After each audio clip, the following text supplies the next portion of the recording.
राधे राधे सभी को। आशा है आप सब कुशल मंगल होंगे और अपने अपने घर पे पढ़ रहे होंगे, तैयारी आप कर रहे होंगे।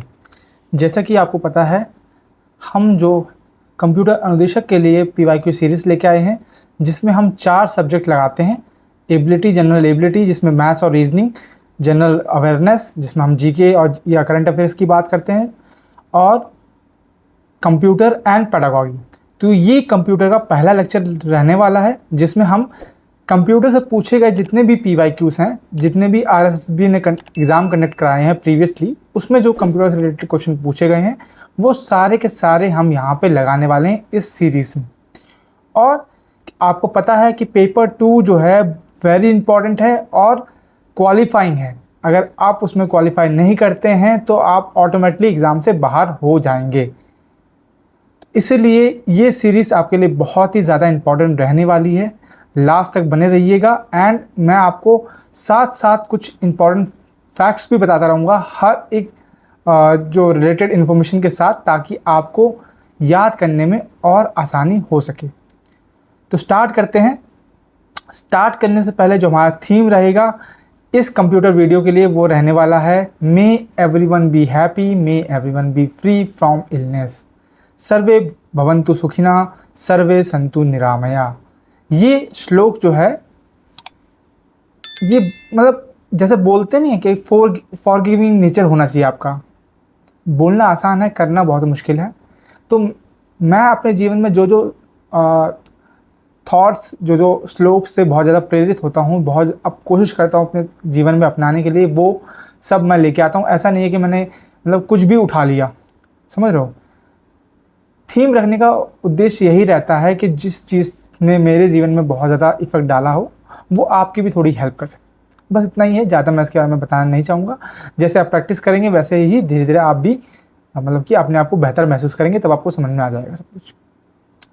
तो बिना देरी करे चलते हैं आज के पहले क्वेश्चन की तरफ, जो कि रहने वाला है ये। तो आप देख सकते हैं ये बेसिक कंप्यूटर अनुदेशक का पेपर है, 18 तारीख को ये पूछा गया था। ठीक है, क्वेश्चन क्या है? क्वेश्चन है which of the following email protocol is used to move messages through internet from source to destination. मान लो मुझे एक जगह से दूसरी जगह मैसेज भेजना है, ये सोर्स है मेरा और ये डेस्टिनेशन है मेरी। तो आपसे पूछा गया है यहाँ से यहाँ मैसेज भेजने के लिए किस ईमेल प्रोटोकॉल का आप यूज़ करेंगे। क्या वो SMTP होगा, IMAP होगा, POP होगा या UDP होगा। ठीक है,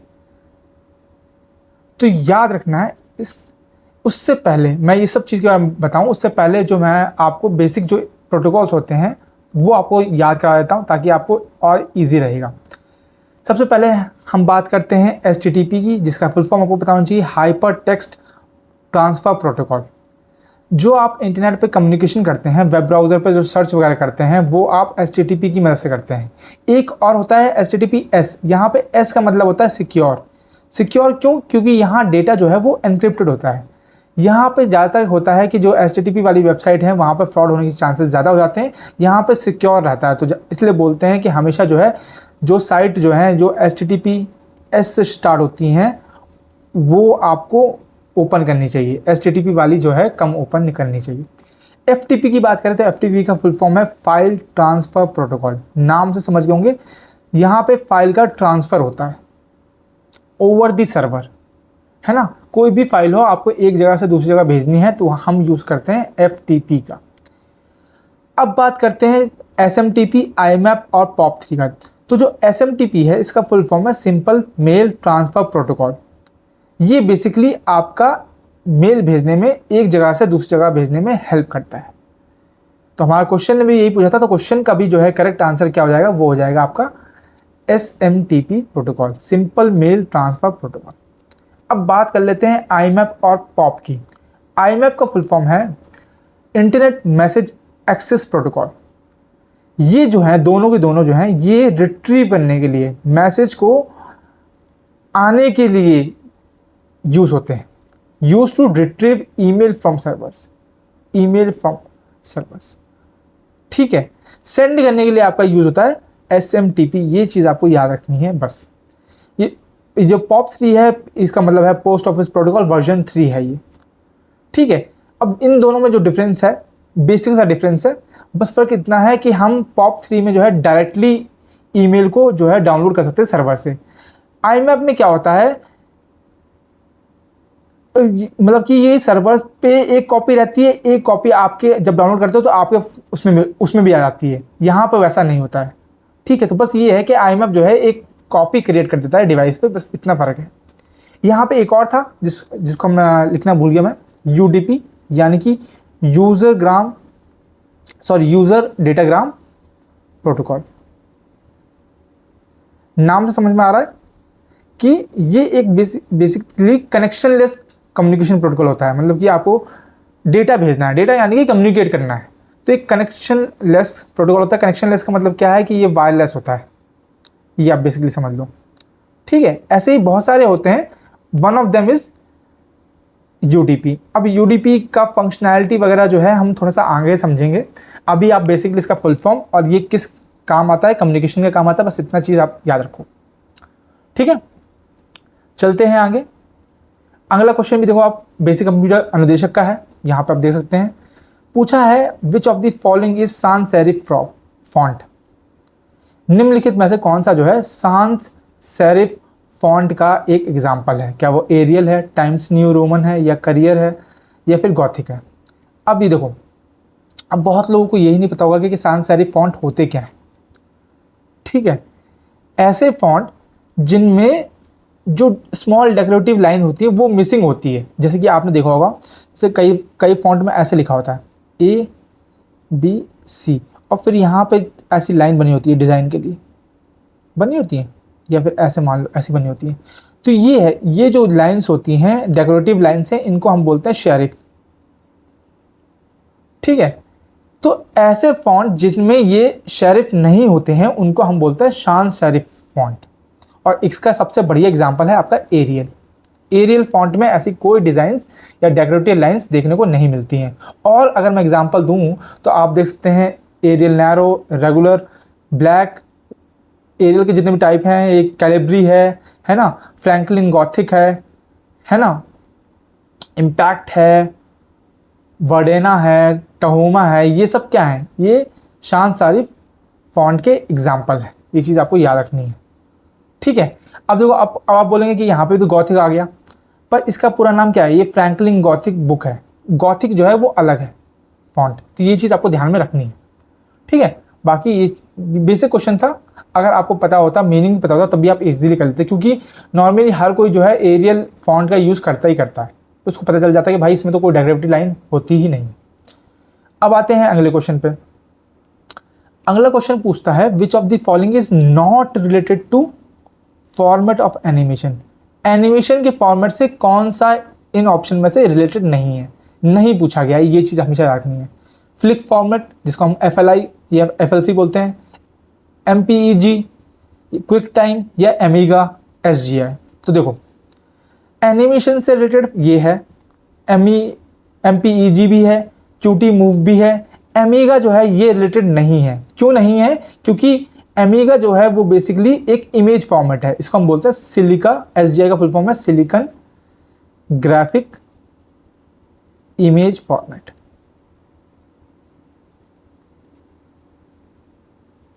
ये चीज़ आपको याद रखनी है, ओके। ये जो है एनिमेशन से रिलेटेड नहीं है, ये किससे रिलेटेड है?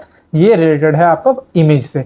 ऐसे ही कुछ एक्सटेंशन भी पूछ लेते हैं कि जैसे कि मतलब कि अगर पूछ ले कि MPG जो है वो किससे रिलेटेड है? वीडियो से रिलेटेड है, ये चीज़ आपको बताना चाहिए। तो ऐसे ही मैं आपको कुछ दिखाता हूँ, ये आपको याद रखना है। जैसे .txt है, ये टेक्स्ट फाइल है एक तरह से, ठीक है। .docx है, ये भी टेक्स्ट फाइल है, माइक्रोसॉफ्ट वर्ड की है ये। .pdf जो है, ये इसका फुल फॉर्म पता होना चाहिए, पोर्टेबल डॉक्यूमेंट फाइल है। PNG, JPG और ये क्या बोलते हैं TIF, ये सब क्या है? ये इमेज हैं, इमेज के हैं। ऑडियो के कौन से हैं? वेव है, .mp3 है, .mp4 है। MP4 जो है वो किसका है? वो वीडियो का है ना। एनिमेशन का .gif है, वीडियो का .avi है। XLS जो है वो स्प्रेडशीट का एक्सटेंशन है। .zip जो है वो कंप्रेस्ड फोल्डर का है, ऐसे ही .rar होता है, वो भी कंप्रेस्ड फोल्डर का ही होता है, कंप्रेस्ड फाइल वाला फोल्डर का होता है। .wmv ये वीडियो का है। .ppt आपको पता है प्रेजेंटेशन का है। .pub जो है पब्लिकेशन का है। .move जो है वो वीडियो का है। और .exe जो है एग्जीक्यूटेबल फाइल का है। और ये कई बार पूछा गया है .exe, ये चीज़ आपको याद रखनी है, इसका फुल फॉर्म भी याद रखनी है। फुल फॉर्म है एग्जीक्यूटेबल फाइल्स, ठीक है, ये चीज़ आपको याद रखनी है। अब आते हैं अगले क्वेश्चन पे। विच of the following is not a valid file extension of an audio file? .wav, mp3, .mid और .rar। अच्छा, अभी हमने किया कि .rar किसका है, ये .rar जो है ये कंप्रेस्ड फाइल का है। अभी हमने देखा पीछे कि कंप्रेस्ड फाइल का एक्सटेंशन होता है। जब कंप्रेस्ड फाइल क्या होती है, जैसे मतलब कि मल्टीपल फाइल्स है उनको एक सिंगल फाइल में रख देना, उसको हम बोलते हैं कंप्रेस्ड फाइल्स, ठीक है। और इसके लिए आपको सॉफ्टवेयर भी पता होना चाहिए। सॉफ्टवेयर कंसिस्ट की WinRAR यूज़ होता है फाइल को कंप्रेस करने के लिए। 7-zip करके एक सॉफ्टवेयर आता है, वो भी यूज़ होता है फाइल को कंप्रेस करने के लिए। .wav जो है, .mp3, .mid ये सब क्या है, ये सब आपके जो है ऑडियो के एक्सटेंशंस हैं। और क्या क्या हैं, और भी आपको पता होना चाहिए ऑडियो के और क्या क्या हो सकते हैं। अच्छा, वीडियो को बताओ, ऑडियो छोड़ो, यहाँ पे वीडियो लिख देते हैं। वीडियो के क्या क्या हो सकते हैं आपके? वीडियो का आपका MP4 हो सकता है ना। वीडियो का आपका AVI हो सकता है। वीडियो का आपका WMV हो सकता है, और MOV भी हो सकता है। ये सारे वीडियो के एक्सटेंशन हो सकते हैं। थोड़ी सी और मैं यहाँ पे एक्सटेंशन की बात कर लेता हूँ, है ना, तो आपको आराम से समझ आएगा। जैसे ऑडियो का क्या है, वेव आ गया, MP3 आ गया, .AAC आ गया, .WMA आ गया, .AC3 आ गया। अब एग्जीक्यूटेबल फाइल्स का क्या होता है, .exe, .1, .cmd, .with। इमेजेस का .bmp, .jp और JPEG भी यहीं पे याद कर लो, ठीक है। .gif जो है वो एनिमेशन का होता है, ठीक है, उसको आप जो है वीडियो में लिख सकते हैं या फिर एनिमेशन में, ठीक है। PNG जो है उस इमेज का होता है। टिफ भी जो है वो इमेज का होता है। टेक्स्ट का आपको पता है doc, PDF, .rtf, tex और txt, .wpd। कंपैक्शन का अभी मैंने बताया कि जो कंप्रेशन वगैरह किसमें था, .zip, .r, .gz, .arg, ठीक है। वीडियोस के लिए AVI, .mpeg, MKV, WMV और MP4। ये सारे के सारे आपको याद होने चाहिए, क्योंकि एक्सटेंशन से क्वेश्चंस काफ़ी हद तक पूछ जाते हैं। एक क्वेश्चन 2 क्वेश्चन पक्का बनते हैं, ये चीज़ आपको पता होनी चाहिए। ओके, अब अगले क्वेश्चन पे आते हैं। 5th क्वेश्चन पूछता है which is not a type of NoSQL। निम्नलिखित में से कौन सा जो है NoSQL का टाइप नहीं है? CouchDB, MongoDB, HBase या Qbase। उससे पहले आपको पता होना चाहिए डेटाबेस जो है वो 2 कैटेगरी में कैटेगराइज होते हैं। हम कर लेते हैं, एक को हम बोलते हैं SQL डेटाबेस और एक को हम बोलते हैं NoSQL डेटाबेस, ठीक है। तो आपसे पूछा गया कि इनमें से कौन सा जो है NoSQL डेटाबेस है। अब मैं थोड़ा सा और इसको आगे बताता हूँ। तो SQL डेटाबेस जो है दो कैटेगरी में आते हैं, एक को हम बोलते हैं रिलेशनल, एक को हम बोलते हैं एनालिटिकल। रिलेशनल और एनालिटिकल। रिलेशनल वो होते हैं, ठीक है, जो कि हमारे OLTP रिलेटेड डेटाबेस होते हैं, जिसमें जो है इंडिविजुअल या फिर रिलेटिवली ट्रांजैक्शन करते हैं, या फिर रियल टाइम ट्रांजैक्शन आप लिख लो यहाँ पे। रियल टाइम ट्रांजैक्शन करना हो तो हम जो है रिलेशनल डेटाबेस का यूज़ करते हैं, ठीक है। वहीं एनालिटिकल आप नमस समझ रहे होंगे कि बहुत ज़्यादा डेटा हो, लार्ज स्केल डेटा हो, तब हम जो यूज़ करते हैं वो एनालिटिकल डेटाबेस का करते हैं। अब इसका एग्जांपल मैं बताऊं, अगर रिलेशनल का आप लिख लो एग्जांपल, जैसे MySQL हो गया, MySQL या PostgreSQL या फिर माइक्रोसॉफ्ट का SQL, ये इसके एग्जांपल हैं। एनालिटिकल के मैं एग्जांपल बताऊं अगर, तो 2 याद रखने हैं आपको, एक गूगल का BigQuery और एक अमेजन का Redshift,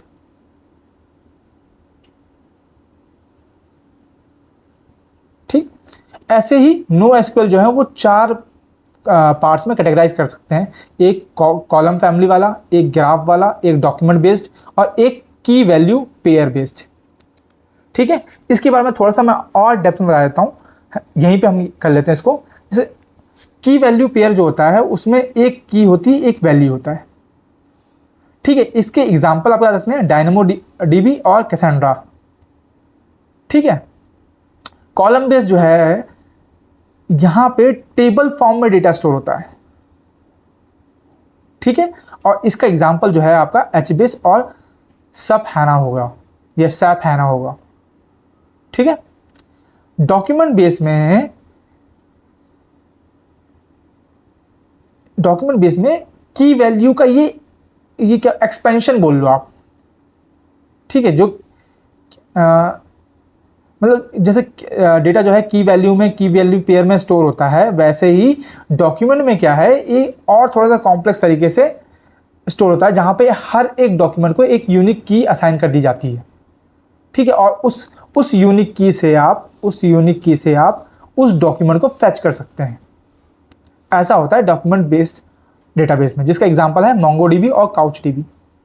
ठीक है, ग्राफ बेस आज नाम से समझ गए होंगे, है ना, जो कि ग्राफ की फॉर्म में डेटा को स्टोर करता है, जहां पर रिलेशंस वगैरह के लिए ज़्यादा यूज़ होता है, इंटरकनेक्टेड होते हैं आपस में। इसका एग्जांपल है पॉलीग्लॉट और Neo4j। ये आपको याद रखने हैं। इसके एटलीस्ट आपको अगर मतलब कि डेफिनेशन नहीं भी याद हो रही तो आप एटलीस्ट इसके जो है आपको एग्जाम्पल याद रखने हैं, क्योंकि क्वेश्चन एग्जाम्पल से ही बनता है। वापस आते हैं कि इनमें से कौन सा नहीं था। तो अभी आपको पता है काउचडीबी और मोंगोडीबी दोनों हैं, HBase भी है, क्यूबेस जो है ये आपका सिंपल SQL डेटाबेस है। ठीक, ये सिंपल SQL डेटाबेस है, इसको ये रिलेशनल डेटाबेस है, एक तरह से आप ये समझ लो।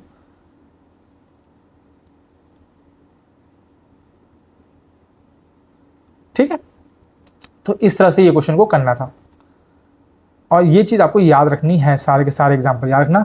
की वैल्यू पेयर में जो डेटाबेस है वो कौन कौन से होंगे, डायनेमोडीबी और कैसेंड्रा। कॉलम बेस्ड में हो जाएंगे आपके HBase और सैप हैना, और डॉक्यूमेंट बेस में होंगे, डॉक्यूमेंट डेटाबेस होंगे आपके मोंगोडीबी, काउचडीबी जो यहाँ पे मेंशन है।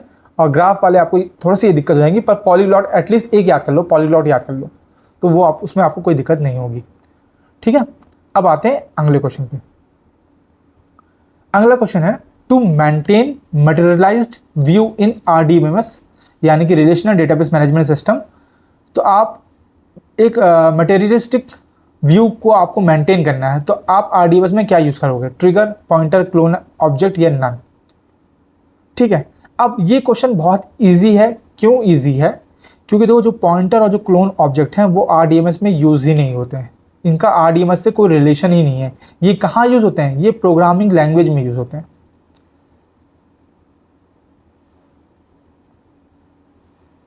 ठीक है, इजीली एलिमिनेट हो गए। अब क्या बचा, ट्रिगर बचा, तो ट्रिगर इसका सही आंसर हो जाएगा। सिंपल था, बहुत ही सिंपल था, बस आपको एलिमिनेट करना था। अब ट्रिगर होता क्या है, ट्रिगर वो स्टेटमेंट होते हैं SQL के अंदर जो ऑटोमेटिकली चलते हैं जब भी थोड़ा बहुत भी हम चेंज करते हैं डेटाबेस में। तो अगर मैं इसकी डेफिनेशन लिख दूँ, आप यहाँ पे लिख लो इसको, तो आपको बेटर याद हो जाएगा कि these are SQL statements that run automatically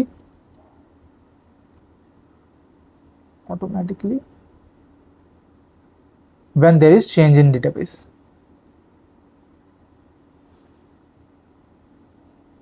अब ये कैसे वर्क करते हैं ये भी मैं आपको बता देता हूँ। ठीक है, बेसिक बता देता हूँ, तो आपको क्या है दिक्कत नहीं होगी। ठीक है, इसका पहले तो आप सिंटेक्स याद कर लो। सिंटेक्स हो जाएगा जैसे क्रिएट ट्रिगर, फिर ट्रिगर का नेम। ठीक है, पहले यूज़ करना है कि बाद में, बिफोर और या फिर आफ्टर। और इसमें आप चार क्या बोलते हैं स्टेटमेंट का यूज़ कर सकते हो, तीन का, सॉरी, इंसर्ट, अपडेट और डिलीट का। ठीक है, फिर ऑन टेबल नेम आपका, और फिर इसके अंदर होगा for query, for each row और उसके बाद आपकी ट्रिगर की बॉडी हो जाएगी। ठीक है, और ये ट्रिगर इंपॉर्टेंट क्यों है मैं आपको बता देता हूँ, क्योंकि जो कई बार क्या है डेटाबेस अपडेट करने में जो है डेटा की इंटीग्रिटी खत्म हो जाती है, तो ट्रिगर जो है वो डेटा की इंटीग्रिटी को मेंटेन करके रखता है। जैसे अगर मैं आपको मान लो कि मुझे क्या बोलते हैं कि मुझे कोई डेटा इंसर्ट करना है, ठीक है, और मैं चाहता हूँ कि मेरी जो है इंटीग्रिटी भी मेंटेन रहे, तो मैं लिखूंगा क्रिएट ट्रिगर का name after insert on employee कर देंगे, और फिर फॉर ईच रो, फिर बिगिन इंसर्ट इनटू टेबल 1, फिर टेबल 1 के में जितने कॉलम्स का नेम है, फिर वैल्यूज दे देंगे आप, और फिर एंड कर देंगे, बस सिंपल। ठीक है, मतलब वही है ना कि पहली बार में आपको समझ में नहीं आएगा जब तक आपने ये फंक्शन रन नहीं किया हो। ओके, बट आपको इतना सब समझने की ज़रूरत नहीं है कि इतना डेप्थ में नहीं पूछता है, बेसिक कंप्यूटर अनुदेशक में या फिर सीनियर कंप्यूटर अनुदेशक में भी इतना डेप्थ में नहीं पूछता है। आपको बस इतना रखना है कि ट्रिगर जो है वो डेटा इंटीग्रिटी के लिए मेंटेन करने के लिए यूज़ होता है, और साथ साथ मटेरियलिस्टिक व्यू को मेंटेन करने के लिए भी यूज़ होता है, और ये ऑटोमेटिकली रन करता है। ये चीज़ भी आपको पता होनी चाहिए जब भी क्या बोलता है डेटाबेस में थोड़ा बहुत भी चेंज आता है तो। ओके, अब बढ़ते हैं अगले क्वेश्चन पे। अगला क्वेश्चन आपका रहने वाला है ये, the information that gets transform in encryption is plain text, parallel text, encrypted text या डिक्रिप्टेड टेक्स्ट। तो देखो, एनक्रिप्शन क्या होता है? एनक्रिप्शन आप ऐसी टेक्निक समझ लो जहाँ पे डेटा को, जो ओरिजिनल डेटा है उसको किसी और डेटा में कन्वर्ट कर दिया जाता है, या फिर किसी सीक्रेट कोड में कन्वर्ट कर दिया जाता है, और फिर इस सीक्रेट कोड को जो है सेंडर को भेजा जाता है। ठीक है, सेंडर को भेजते हैं, फिर सेंडर को पास जो है वो सीक्रेट डेटा पहुंच जाता है, फिर उसको वो डिक्रिप्ट कर लेता है और उसको ओरिजिनल डेटा जो है वो मिल जाता है। ये प्रोसेस होता है एनक्रिप्शन का। अगर इसको नॉर्मल मैं डायग्राम के थ्रू समझाऊं तो सबसे पहली बात, जो प्लेन टेक्स्ट है वो आपका एन्क्रिप्शन एल्गोरिदम में रन होता है। ठीक है, जो आगे चलकर साइफर टेक्स्ट बन जाता है। साइफर टेक्स्ट यानी कि आपका जो सीक्रेट कोड है वो बन जाता है, फिर वो सेंडर के पास पहुंचता है। सेंडर जो है उसको डिक्रिप्शन एल्गोरिदम से उसको वापस प्लेन टेक्स्ट में कन्वर्ट कर लेता है। तो इसलिए अगर यहाँ पे ए बी लिखा हुआ है तो यहाँ पे भी ए बी ही पता चल जाता है। तो कन्वर्ट स्टार्टिंग में कौन होता है? वो होता है आपका प्लेन टेक्स्ट। तो यहाँ पे भी यही सवाल पूछा गया था कि स्टार्टिंग में जो है कौन सी इंफॉर्मेशन ट्रांसफॉर्म होती है, तो कौन सी होती है? It is the plain text, जो आपका ओरिजिनल टेक्स्ट होता है। ठीक है, एनक्रिप्टेड टेक्स्ट वो है जब प्लेन टेक्स्ट के ऊपर एनक्रिप्टेड एल्गोरिथम चल जाता है, उसके बाद जो वो सीक्रेट कोड में बनता है उसको हम बोलते हैं एनक्रिप्टेड टेक्स्ट। फिर वो क्या बोलते हैं रिसीवर के पास पहुंचेगा। रिसीवर जो है उसको डिक्रिप्शन एल्गोरिथम लगाएगा उसमें, और फिर इसको जो है ट्रांसफर करेगा, that is known as decrypted text. Simple है, ये चीज़ दो शब्द हैं, आपको बेसिकली समझने हैं। ठीक है, उसके अलावा यहाँ पे पब्लिक की और प्राइवेट की लिखी गई है। ये आपको तब समझाऊंगा जब आप एन्क्रिप्शन एल्गोरिदम्स क्या होते हैं वो आप पढ़ेंगे। ये दोनों बहुत इंपॉर्टेंट होती हैं, ठीक है, एन्क्रिप्शन प्रोसेस में।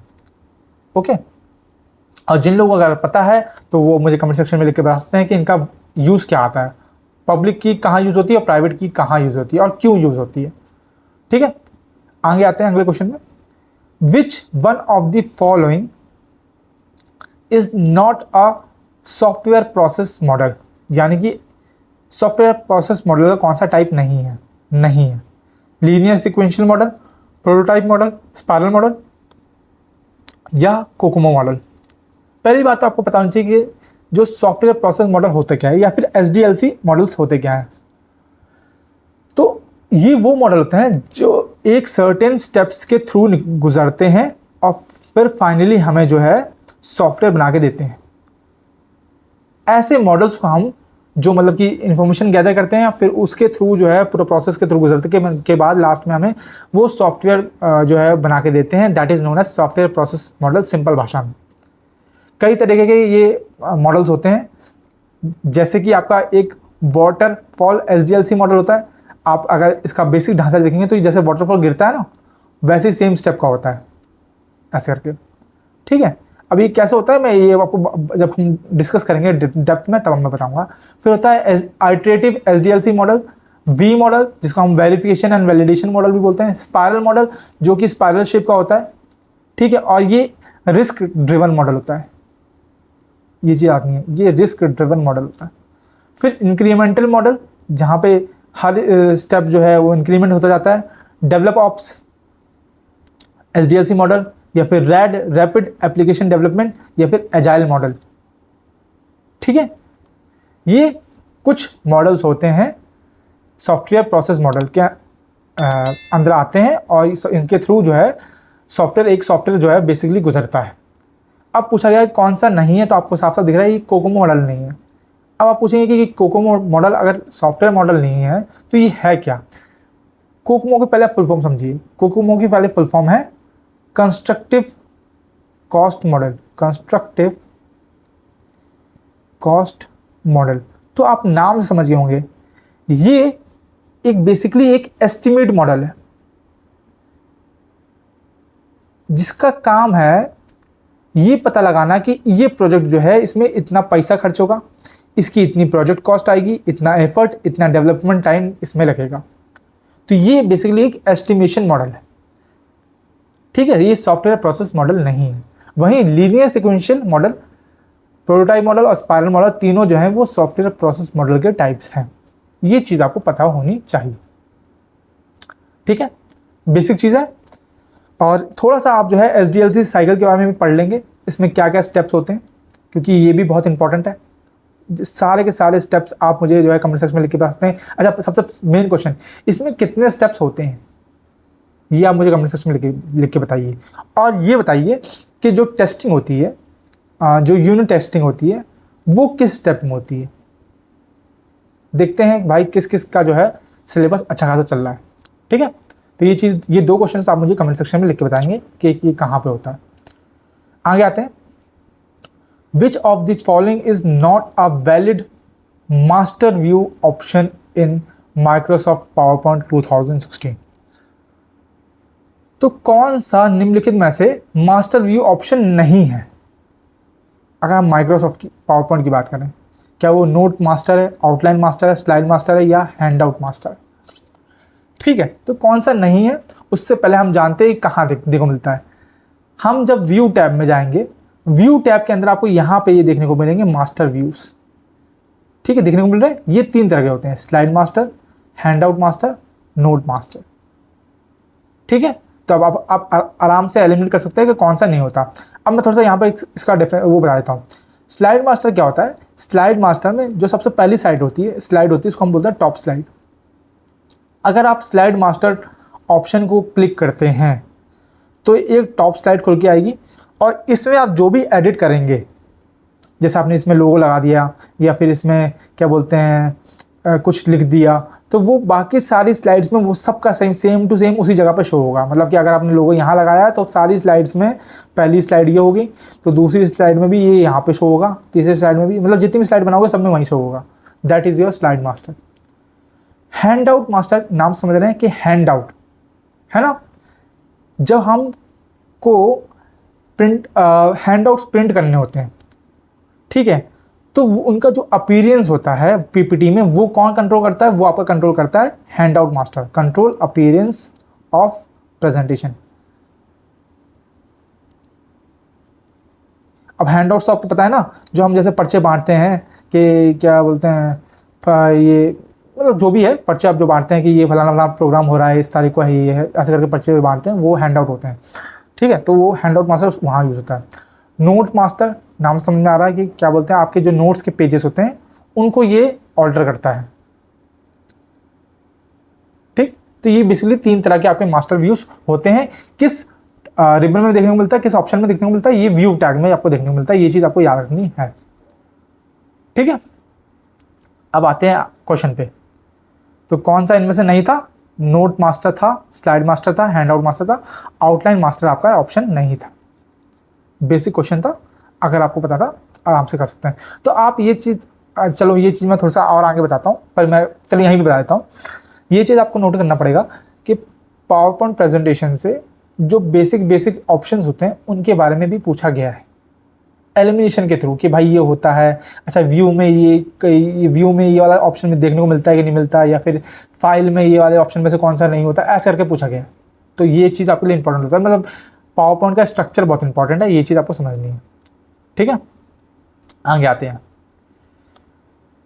10th क्वेश्चन आपका पूछता है which of the following is a combinational logic circuit that has 2n input line and single output line. जिसके पास 2n जो है इनपुट लाइन होनी चाहिए और सिंगल आउटपुट लाइन होनी चाहिए, ऐसे सर्किट को हम क्या बोलते हैं? मल्टीप्लेक्सर, डीमल्टीप्लेक्सर, एनकोडर या डीकोडर। तो सिंपल सी बात है, मल्टीपल एन लाइन्स हो, है ना, लेकिन सिंगल आउटपुट हो तो इसको हम क्या बोलते हैं? इसको हम बोलते हैं मल्टीप्लेक्सर।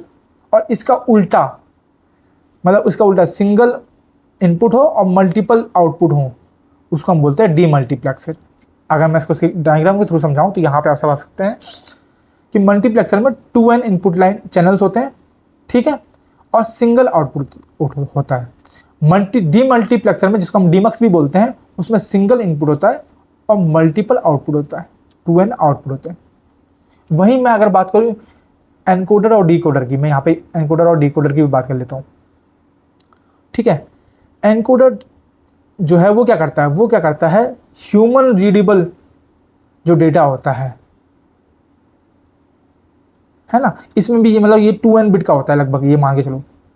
ठीक है, ये इनपुट लेता है और इसको कन्वर्ट कर देता है ये मशीन फ्रेंडली कोड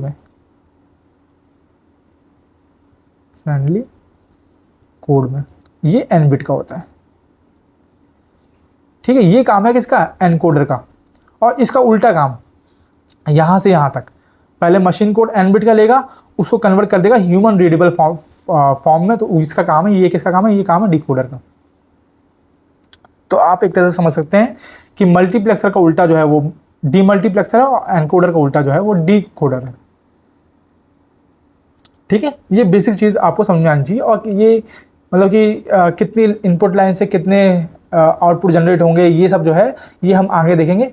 अभी फ़िलहाल जो है जितने मैंने क्वेश्चंस देखे हैं इसमें कंप्यूटर पेपर में, उसमें लगभग ये चीज़ पूछी नहीं गई है, बेसिक चीज़ पूछी गई है। जैसे कि इसमें बेसिक जो है सिंपल सा डेफिनेशन पूछा गया था कि ये किस में होता है।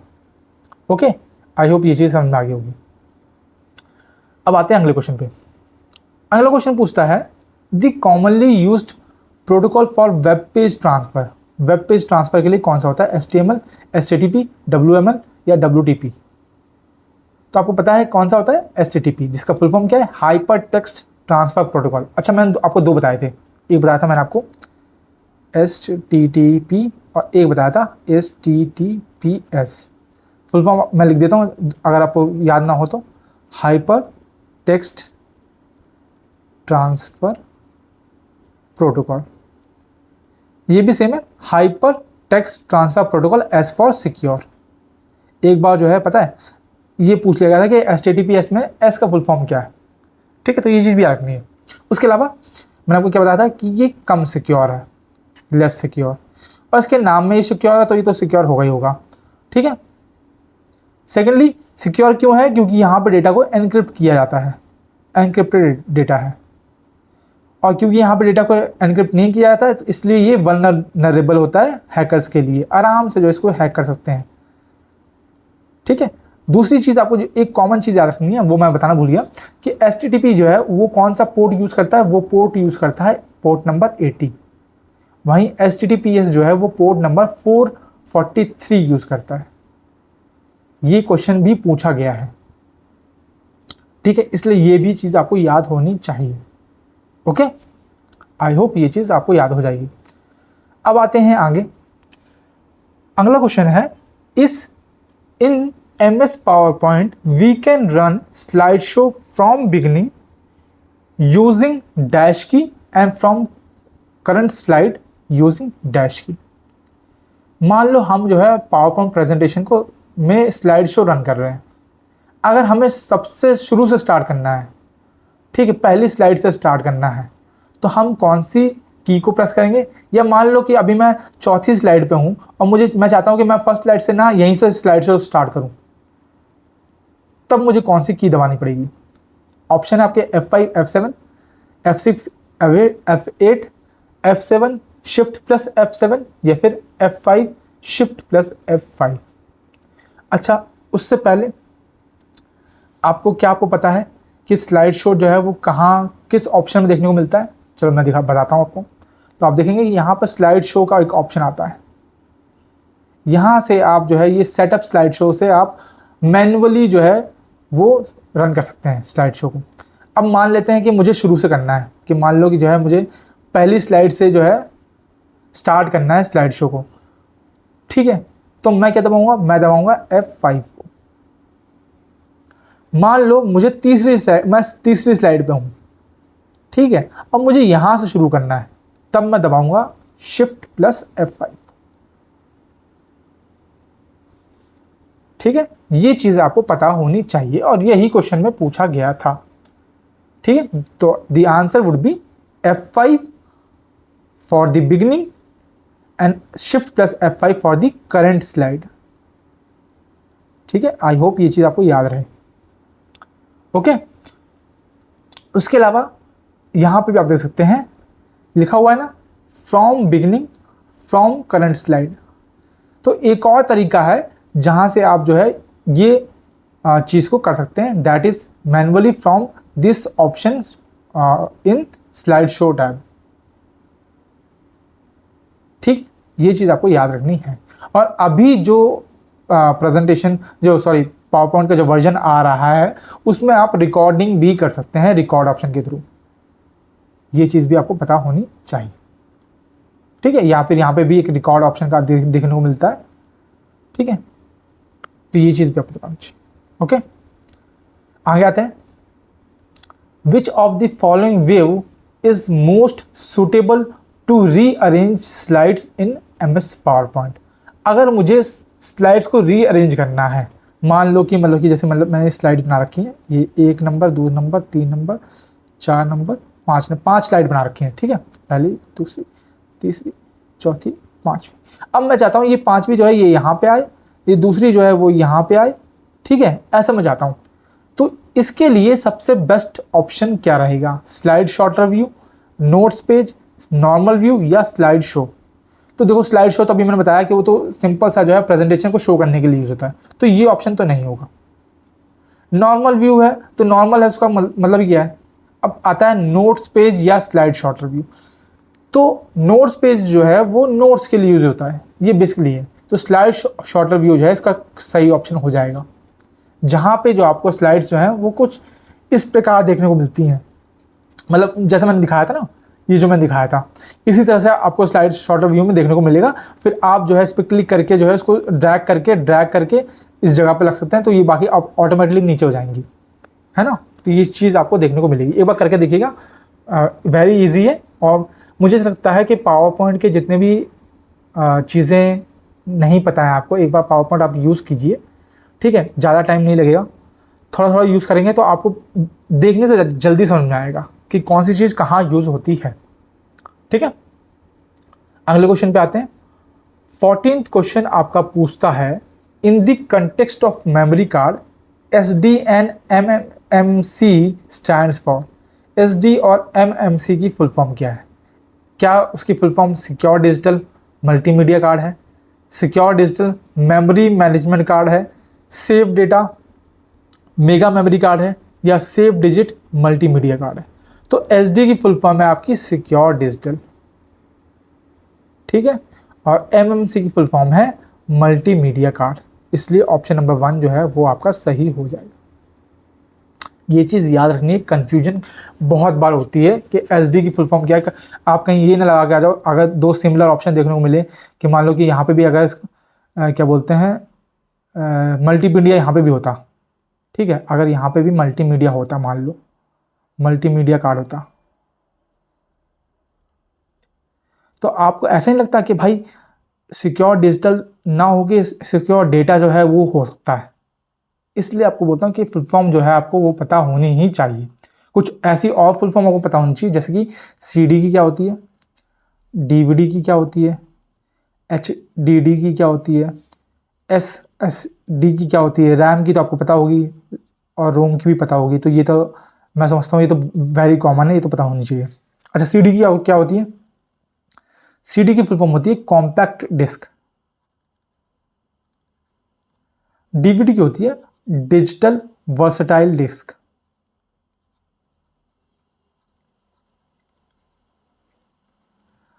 HDD की होती है हार्ड डिस्क ड्राइव। और आपकी SSD की होती है सॉलिड स्टेट ड्राइव। रैम की आपकी होती है रैंडम एक्सेस मेमोरी। रोम की होती है रीड ओनली मेमोरी। ठीक है, ये चीज़ तो आपको बेसिक पता होनी चाहिए। तो ये कुछ फुल फॉर्म है जो आपको पता होनी चाहिए, जिनके बारे में क्वेश्चन पूछे गए हैं और आगे भी पूछे जाने के चांसेस हैं। ठीक है, चलते हैं अगले क्वेश्चन पे। In MS word gutter is related to orientation, page margin, page size, margin, equation. तो MS वर्ड में गटर शब्द जो है वो किससे रिलेटेड है? पहली बात तो आपको पता होना चाहिए गटर होता क्या है। तो गटर इज बेसिकली अगर मैं बोलूँ तो जो मार्जिन के ऊपर हम जो एक्स्ट्रा स्पेस ऐड करते हैं। अच्छा, मैंने आंसर ही बता दिया, तो इसका आंसर जो है मार्जिन रहेगा। मार्जिन से रिलेटेड है। तो मार्जिन के ऊपर जो हम एक्स्ट्रा स्पेस ऐड करते हैं उसको गटर बोलते हैं। कैसे, मतलब कि मैं समझाता हूँ। जैसे कि मान लो कि ये पेज है, ठीक है, आपने यहाँ से ऐसे लिख रखा है और मतलब यहाँ थोड़ा छोटा है, यहाँ थोड़ा छोटा है, तो इसको तो हम मार्जिन बोलते हैं। लेकिन मान लो कि हमें बाइंडिंग करवाने जाना है, बुक की बाइंडिंग या फिर कॉपी की बाइंडिंग करवाने जाना है, तो यही पेज को अगर हम बाइंड करवाएंगे तो ये शब्द यहाँ कट जाएंगे। तो हम क्या करते हैं, हम थोड़ा सा और स्पेस छोड़ते हैं, या भी इतना छोड़ देते हैं, है ना। उससे क्या होता है, जब हम बुक बाइंड करवाते हैं तो हमारे जो शब्द हैं, है ना, वो मतलब कि गायब नहीं होते हैं। तो ये जो हम मार्जिन के ऊपर जो हम एक्स्ट्रा स्पेस यूज कर रहे हैं इसको गटर बोलते हैं। समझ गया? तो अब ये कहाँ देखने को मिलता है? तो आप देखेंगे इस तरह का पेज सेटअप डायलॉग बॉक्स खुलता है। कहाँ? पहले आप जाएंगे लेआउट में जाने के बाद आप जाएंगे मार्जिन्स में, है ना, और फिर कस्टम मार्जिन, ऐसे जा सकते हैं।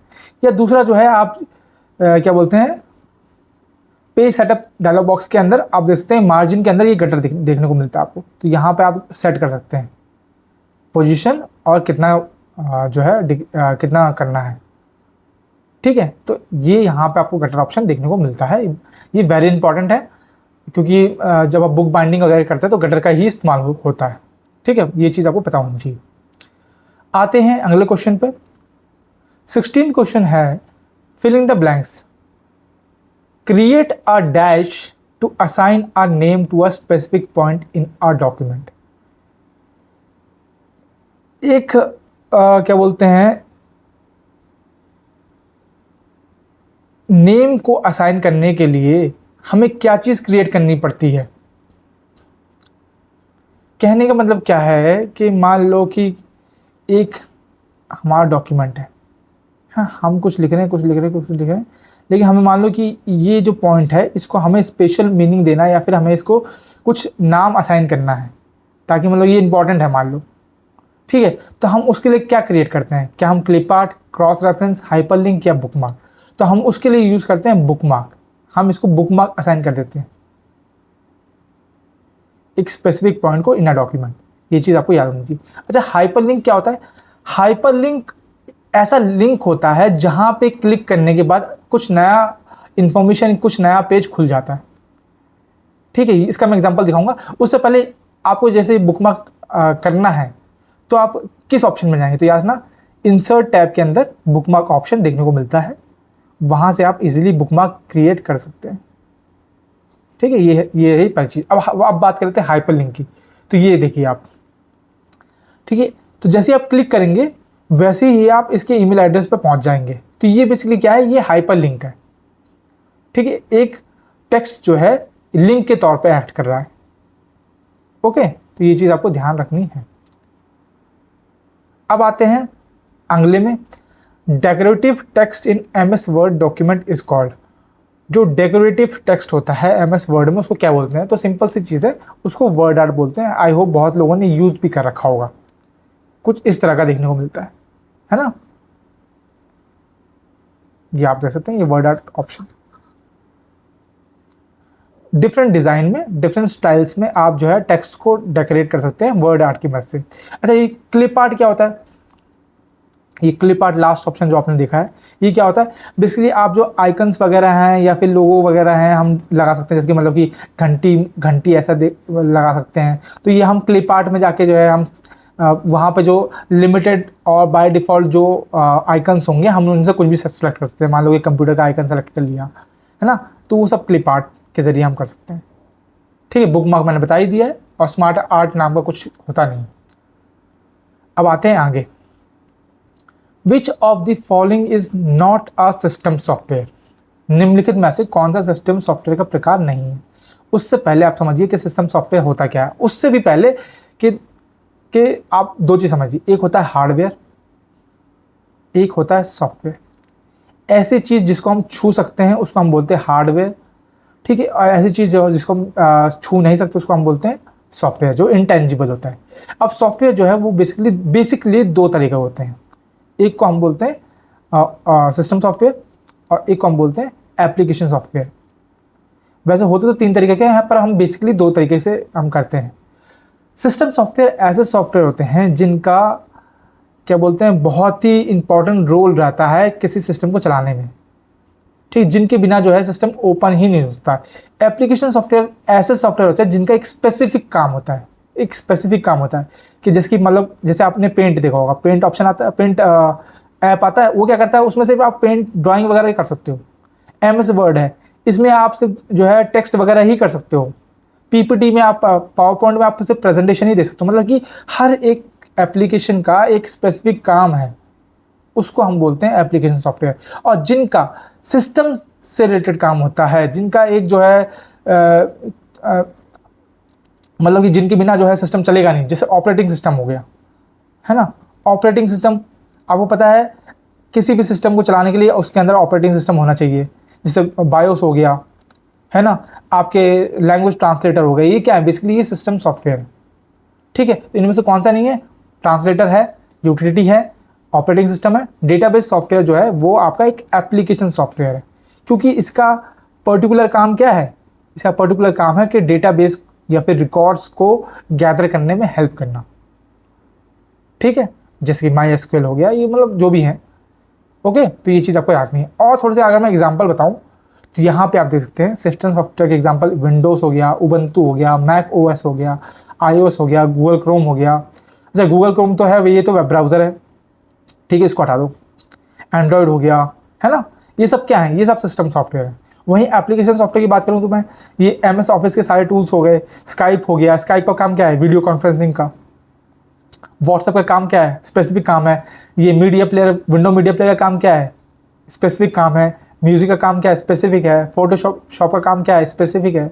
मतलब इन सब का जो है काम मतलब कि वो है, फिक्स है, ठीक है। That is your application software, okay. वैसे अच्छा हाँ, वैसे वेब ब्राउज़र भी एक तरह से सिस्टम सॉफ्टवेयर ही हो गए, तो ये काउंट कर सकते हो आप उसको, ठीक है। पर मैं बता रहा हूँ कि उसमें भी उसकी भी कैटेगरी है। गूगल क्रोम जो है बेसिकली वेब ब्राउज़र है, ठीक है। अब आते हैं which is the largest unit of storage among the following? निम्नलिखित में से कौन सा स्टोरेज का सबसे बड़ा यूनिट है? Terabyte, kilobyte, megabyte, gigabyte. उससे पहले हम स्टोरेज की हायरार्की समझते हैं, स्टोरेज का जो पिरामिड समझते हैं। तो मैं ये समझो, सबसे छोटा होता है बिट। अब ये जो बिट होती है या तो 0 हो सकती है, ये तो 1 हो सकती है। क्यों? क्योंकि कंप्यूटर जो है ये इन दोनों को ही समझता है। कंप्यूटर को हेलो हेलो नहीं समझ में आता है, हेलो हाय ये सब नहीं समझ में आता है। कंप्यूटर को समझ में आता है 0 और 1। इसको हम बोलते हैं मशीन लैंग्वेज या मशीन कोड। अब इन्हीं को हम बोलते हैं बिट। ये एक बिट ये रही, एक बिट ये रही, ये 2 बिट हो गई। ऐसे ही 4 बिट जब मिलती हैं तो उसको हम निबल बोलते हैं। 8 बिट को हम बोलते हैं बाइट, ठीक है। और जब 1024 बाइट हैं मिलती हैं तो उससे बनता है किलोबाइट, ठीक। 1024 KB से बनता है मेगाबाइट, 1024 मेगाबाइट से बनता है गीगाबाइट, गीगाबाइट से बनता है टेराबाइट, टेराबाइट से बनता है पेटाबाइट, फिर बनता है जेटाबाइट, सॉरी पेटाबाइट से बनता है एक्साबाइट, और फिर बनता है जेटाबाइट, फिर सबसे बड़ा होता है योटाबाइट। तो इस तरह से ये हायरार्की चलती है, याद रहेगा। बिट, निबल, बाइट, है ना, kilobyte, megabyte, gigabyte, terabyte, petabyte, exabyte, zettabyte और योटाबाइट। ये चीज़ रखनी है, जेड के बाद ही वाई आ रहा है, बस ये चीज़ आपको याद रखनी है, ठीक है। तो अब ऑप्शन के थ्रू आते हैं। ऑप्शन में सबसे बड़ा क्या है,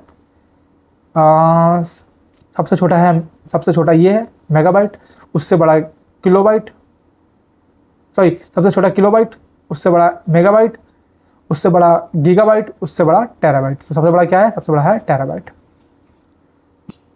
तो आई होप ये चीज़ आपको समझ में आ गई होगी, ठीक है।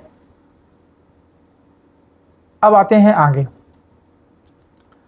Which of the following is not a first generation computer. निम्नलिखित में से कौन सा जो है फर्स्ट जनरेशन कंप्यूटर नहीं है। अब आपको पता होना चाहिए, आपको याद होनी चाहिए जनरेशन।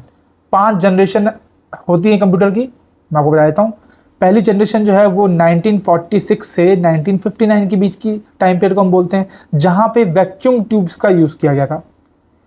और इस दौरान के जो कंप्यूटर्स थे वो कौन कौन से थे, वो नाम पता होना चाहिए। एनियाक हो गया आपका, है ना, एडवैक हो गया, यूनिवैक हो गया, ये फर्स्ट जनरेशन कंप्यूटर है। सेकंड जनरेशन जो है वो 1959 से 65 के बीच का जो टाइम पीरियड है उसको हम बोलते हैं सेकंड जनरेशन। वहाँ पे ट्रांजिस्टर का यूज़ किया गया था और उसके द्वारा जो सिस्टम बनाए गए थे दैट इज़ IBM 600 सीरीज़ और IBM 1401 सीरीज़। थर्ड जनरेशन में 1965 के टाइम पीरियड को 71 तक हम थर्ड जनरेशन बोलते हैं, जिसमें हम ICs का यूज़ करते हैं, जिसका मतलब है इंटीग्रेटेड सर्किट्स। और इसके जो कंप्यूटर के एग्जांपल हैं वो आपके IBM 300 सीरीज हो जाएगा और IBM 900 सीरीज से याद कर लो, ठीक है। फोर्थ जनरेशन में हमने माइक्रो प्रोसेसर का यूज़ किया है, जो 1971 से 1980 का टाइम पीरियड है उसको हम बोलते हैं। जैसे कि आपका एप्पल हो गया, है ना, मैक OS या फिर मैकिनटॉश हो गया, ये वाले जो प्रोसेसर हैं that is known as fourth generation. Fifth generation जो है जो अभी भी चल रही है 1980 से अभी भी चल रही है, जिसमें हम AI वगैरह बोल सकते हैं, जैसे आपका गूगल का डीप माइंड हो गया, डीप सेक हो गया, ये सब जो है गूगल जेमिनी हो गया, ये सब क्या है आर्टिफिशियल इंटेलिजेंस के ही टाइप है। या मॉडर्न डे जो लैपटॉप्स वगैरह हो गए, ये सब क्या है ये फिफ्थ जनरेशन में ही आपको देखने को मिलेंगे। तो ये 5 जनरेशन होती हैं, इनके एग्जाम्पल से क्वेश्चन बनते हैं, ठीक है। वो चीज़ आपको याद रखनी है। और मेन चीज़ कौन सी टेक्नोलॉजी यूज़ हुई थी ये पूछता है, कि जैसे फर्स्ट जनरेशन में वैक्यूम ट्यूब, सेकंड जनरेशन में ट्रांजिस्टर, थर्ड में IC, फोर्थ में माइक्रो प्रोसेसर और फिफ्थ में AI, ठीक है। अब क्वेश्चन क्या था कि फर्स्ट जनरेशन का एग्जाम्पल कौन सा नहीं है। एनियाक है, यूनिवैक है, IBM 701 है, PDP नहीं है, ठीक है। सिंपल आंसर, ये चीज़ आपको पता होनी चाहिए, एक बार जो आप रिवाइज कर लेंगे, ओके। अब आते हैं 21st क्वेश्चन पे। 21st क्वेश्चन पूछता है which of the following is used by banking industry to handle large volume of cheque. तो बैंकिंग इंडस्ट्री जो है, बैंक जो है वो किस टेक्नोलॉजी का इस्तेमाल करते हैं चेक को हैंडल करने के लिए। डिजिटाइजर का, MICR का, बारकोड का या कैप्चा का। तो कैप्चा तो कोई हो नहीं, कैप्चा आपको पता है क्या होता है, ठीक है। डिजिटाइजर क्या होता है, तो नाम तो समझ में आ रहा है, जो एनालॉग इन्फॉर्मेशन को डिजिटल इन्फॉर्मेशन में चेंज करता है उसको हम डिजिटाइजर बोलते हैं। मतलब कि एनालॉग इन्फॉर्मेशन को डिजिटल इन्फॉर्मेशन में जो चेंज करता है उसको हम बोलते हैं डिजिटाइजर, ठीक है। ये भी नहीं होगा। अब बचा आपका क्या क्या, MICR और बारकोड रीडर। MICR का फुल फॉर्म है मैग्नेटिक इंक कैरेक्टर रीडर, और बारकोड आपको पता है, बारकोड देखा है, जैसे आपने बिस्कुट खरीदा तो बिस्कुट के नीचे ऐसी लाइन बनी होती है ना, उसको स्कैन करता है, जैसे आप मॉल में जाओ उसमें स्कैन होता है, उसमें तुरंत रुपये आता है, उस पर कट जाता है। तो बारकोड जो है वो ज़्यादातर मॉल वगैरह में यूज़ होता है। जो चेक के लिए यूज़ होता है that is your magnetic ink character reader. आपको पता है जो आपका चेक होता है उसमें यहाँ पर डिजिट्स लिखे होते हैं और ये स्पेशल इंक से लिखे होते हैं, और हर चेक को रीड करने के लिए जो है MICR का यूज़ किया जाता है। तो याद रखना है बैंक में MICR यूज़ होता है। और ये कैसा डिवाइस है, ये इनपुट है कि आउटपुट है, ये आप मुझे कमेंट सेक्शन में लिख के बताएंगे कि MICR या फिर बारकोड रीडर इनपुट डिवाइस हैं या आउटपुट डिवाइस हैं आपके, ठीक है। आते हैं अगले क्वेश्चन पे। In relational database minimal super keys is known as. Relational database में मिनिमल सुपर कीज को हम क्या बोलते हैं? प्राइमरी की, फॉरेन की, कैंडिडेट की या फिर रेफरेंस की। तो पहले मैं थोड़ा सा आपको समझा देता हूँ कि एक नॉर्मल डेटाबेस में आपको जो डेटा है वो इस तरह का दिखता है, और इसमें कुछ टर्मिनोलॉजी है, जैसे कि आपकी सरोगेट की होगी, कैंडिडेट की होगी, ऑल्टरनेट की होगी, या फिर कंपोजिट की होगी, और या प्राइमरी की होगी। अब ये क्या होती हैं ये मैं आपको पहले समझा देता हूँ, फिर हम क्वेश्चन की तरफ करते हैं। तो प्राइमरी की एक ऐसी यूनिक की होती है जो एक पूरे टेबल को आइडेंटिफाई करती है, मतलब समझ रहे हो, और इसमें कोई भी नल वैल्यू नहीं हो सकती है, ठीक है, और पूरे टेबल में एक ही यूनिक की प्राइमरी की होगा। समझ मतलब कि एक जो एक कॉलम है उसको हम प्राइमरी की बना देंगे और उससे पूरा जो टेबल है वो आइडेंटिफाई होगा। फॉरेन की क्या होता है, जब हमें दूसरे टेबल को एक टेबल से लिंक करना होता है तो प्राइमरी की का जो जुड़वा होता है उसको हम फॉरेन की बोलते हैं। A field in a table that matches the primary key of another table, it creates a link between two tables. ठीक है। कंपोजिट की क्या होती है? कंपोजिट का मतलब क्या होता है? एक से दो या दो से ज़्यादा मिलकर बनना। तो जब दो और दो से ज़्यादा कॉलम्स को हम प्राइमरी की के तौर पे यूज़ करते हैं तो उसको हम बोलते हैं कंपोजिट की। दो या दो से ज़्यादा कॉलम्स का यूज़ करना। ऑल्टरनेट की वो कीज होती हैं जो प्राइमरी की नहीं हो सकती हैं, या फिर इसको मान लो कि एक तरह से सेकेंडरी कीज है। ठीक है। कैंडिडेट की क्या है? कैंडिडेट कीज वो कीज होती हैं जिनमें से कोई एक प्राइमरी की बन सकता है। मतलब कि हमारे पास ऑप्शन है कि ये चार कॉलम्स हैं, है ना, ये मान लो कि ये चार कैंडिडेट कीज हैं, इनमें से कोई एक जो है वो प्राइमरी की बन सकता है। जैसे होता नहीं है कि अलग अलग पार्टी जो है अलग अलग नेता खड़ी करते हैं, हमारे पास ऑप्शन होता है कि हम उनमें से एक नेता को चुन लें या फिर उनमें से एक नेता बनता है।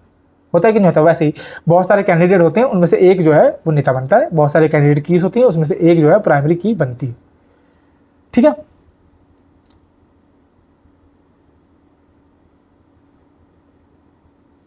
ठीक है। सरोगेट कीज में फ़र्क क्या है कि सरोगेट की जो है वो डेटाबेस के द्वारा असाइन की जाती है, इसको हम खुद से नहीं क्या बोलते हैं डिफाइन कर सकते। ठीक है। और ये भी जो है एक रिकॉर्ड को आइडेंटिफाई करती है, यूनिकली आइडेंटिफाई करती है। तो ये चीज़ आपको पता होनी चाहिए, बेसिक चीज़ आपको पता होनी चाहिए। कैसे यूज़ होती है, कहाँ कैसे सिंटेक्स बनता है, ये सब हम जो है हम आगे डिस्कस करेंगे। अब आते हैं क्वेश्चन पे। क्वेश्चन क्या पूछा था? क्वेश्चन आपसे पूछा था कि कौन सी मिनिमल सुपर कीज हो सकती हैं, तो that answer would be candidate की।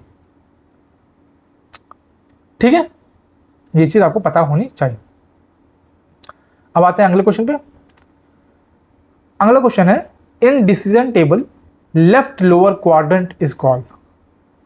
एक डिसीजन टेबल में लेफ्ट लोअर क्वाड्रेंट जो है उसको क्या बोलते हैं? पहली बात तो डिसीजन टेबल होता क्या है, ये चीज आपको पता होनी चाहिए। तो समझो, जब बहुत ही कॉम्प्लेक्स बिजनेस लॉजिक को हम टेबुलर फॉर्म में रिप्रेजेंट करते हैं तो वो काम जो है वो कौन करता है? वो डिसीजन टेबल करता है। ठीक है। मतलब कि मान लो कि बहुत सारे इनपुट आ रहे हैं, ठीक है, और उस एक इनपुट से क्या आउटपुट हो सकता है, एक इनपुट से क्या आउटपुट हो सकता है, इन सबको आपस में मैप करना वो डिसीजन टेबल का काम है। ठीक है। और इसमें चार क्वाड्रेंट बनते हैं। ठीक है। दिखाता हूं मैं इस तरह से। चार क्वाड्रेंट बनते हैं। जो ऊपर वाला क्या बोलते हैं, लेफ्ट मोस्ट क्वाड्रेंट होता है उसको बोलते हैं कंडीशन स्टब्स। जो राइट मोस्ट होता है इसको बोलते हैं condition entries. Left bottom left होता है उसको बोलते हैं हम एक्शन स्टब, और जो बॉटम राइट होता है उसको हम बोलते हैं एक्शन एंट्री। समझ रहे हो? इस कॉलम इस रो में हमें कंडीशन डिफाइन करनी पड़ती है और यहाँ पे एक्शन। जैसे कि आप एग्जाम्पल के तौर पे ये दे सकते हैं। कंडीशन क्या है कि एम्प्लॉय टाइप क्या होगा, कितने घंटे उसने काम किया। एक्शन क्या है कि pay base salary, calculate hourly wages, calculate overtime, produce absent report. फिर हम जो है इस तरह से जो है इनकी एंट्रीज, ये एंट्रीज हैं बेसिकली, इसको एंट्रीज को हम फिल कर रहे हैं और ये जो है इसकी कंडीशंस हैं। ठीक है, इस तरह का जो है डिसीजन टेबल क्रिएट किया जाता है ताकि मतलब कॉम्प्लेक्स बिजनेस लॉजिक को ईजिली टेबलर फॉर्म में हम जो है रिप्रेजेंट कर सकें। तो ये होता है। तो आप देख, अब क्वेश्चन क्या था कि क्या लेफ्ट लोअर पूछा है, तो लेफ्ट लोअर क्या था आपका, ये क्या था left lower, that is left lower, ये वाला, ये था आपका एक्शन स्टब, और ये वाला क्या था, ये था एक्शन एंट्री। ठीक है, ये था क्या कंडीशन स्टब, और ये था कंडीशन एंट्री।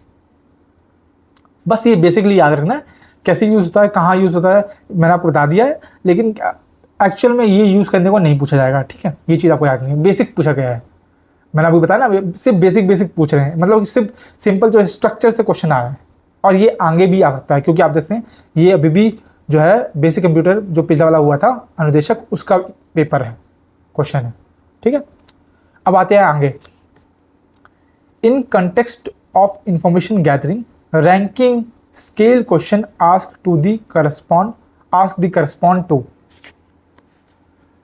ठीक है, पहली बात तो क्या है इंफॉर्मेशन गैदरिंग क्या होती है। देखो SDLC साइकिल मैंने आपको बोला था कि पढ़ लेना।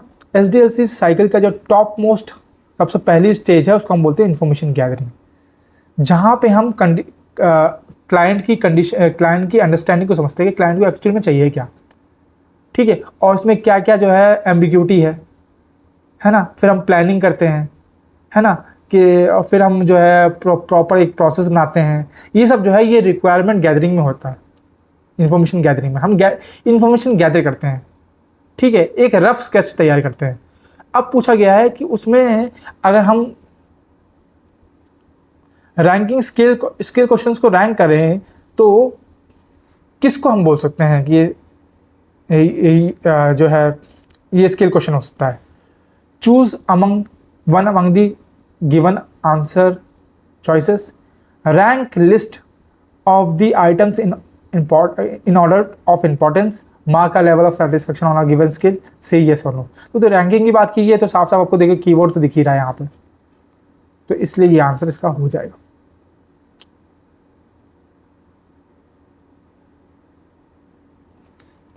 ठीक है, ये बेसिक तरीके से मतलब कि इसके क्वेश्चंस दे रखे हैं, उनको रैंक करना है, तो उसका कौन सा एग्जाम्पल है, बेसिकली यही पूछा गया है। ठीक है, अगर मैं बात करूं तो अच्छा ये मैंने लगा रखा है, तो ये आप देख सकते हैं ये डिफरेंट तरीके की जो है रिक्वायरमेंट गैदरिंग या फिर इंफॉर्मेशन गैदरिंग के जो है उसमें क्या क्या होता है वो लिखा हुआ है। Understanding clients needs, scope definition, avoiding ambiguity, basis of for planning and estimation, quality assurance, communication and collaboration, change management, customer satisfaction, efficient development process.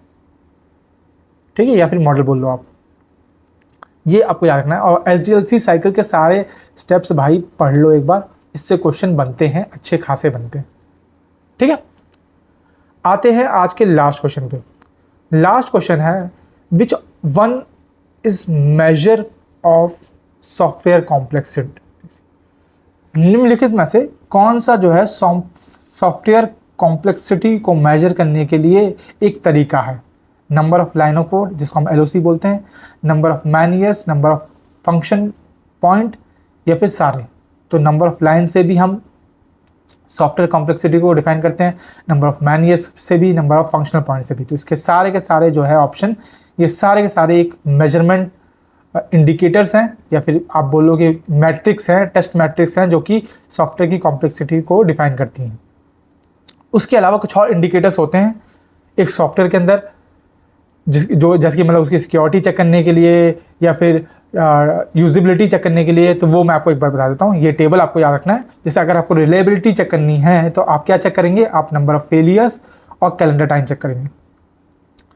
Performance efficiency के लिए आप load testing, stress testing and response time, 3 ये matrix होती हैं check करने के लिए या फिर इंडिकेटर्स होते हैं। सिक्योरिटी के लिए आप टाइम टू फिक्स फेलियर्स और नंबर ऑफ एरर मैसेज, ये 2 यूज़ कर सकते हैं।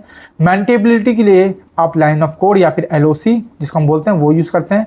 रेट ऑफ डिलीवरी के लिए हम नंबर ऑफ स्टोरीज यूज़ करते हैं।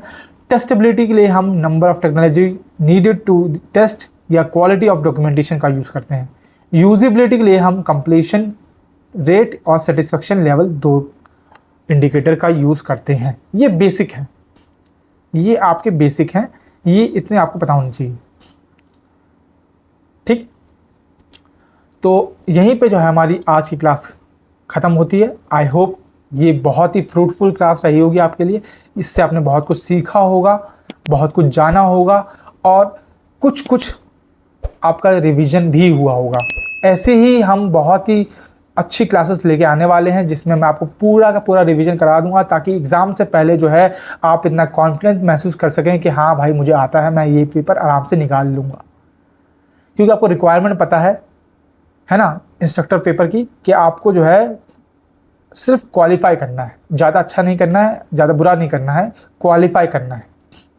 ठीक है, तो हम मैं और सेकंड चीज़ ये है कि ये PYQ सीरीज़ लाने का मेरा मेन उद्देश्य यही था कि हम इधर उधर के क्वेश्चन ना करते हुए सिर्फ और सिर्फ वो क्वेश्चन करें जो कि RSSB ने पहले कंडक्ट कराए हैं, जो कि RSSB ने पूछे गए हैं, जिससे आपको जो है आपका मतलब इतना सिलेबस है तो आपको इतना मतलब एटलीस्ट आइडिया लग जाए कि भाई ये इस तरह के क्वेश्चन जो है वो पूछे जाएंगे, आपका एरिया कम हो सके, स्कोप कम हो सके। तो उसके लिए ये सीरीज़ लेके आए हैं जो कि लेटेस्ट पैटर्न पे बेस्ड है और एग्ज़ाम ओरिएंटेड है। साथ साथ इसके हम कुछ वीडियोस भी आपने देखे होंगे, जैसे कि जनरल एबिलिटी की हमने क्लास लेके आए थे, पेडागॉजी की लेके आएंगे, कंप्यूटर की होगी है, जनरल स्टडीज़ की आप, ये 4 जो है हम क्लासेस लेके आएंगे जिसमें हम सारे PYQ सारे लगाएंगे जो कि पहले आ चुके हैं। कुछ भी क्वेश्चन हम ऐसा नहीं लगाएंगे जो कि मैं अनुमान लगाऊं कि भाई इस तरह के क्वेश्चन आ सकते हैं।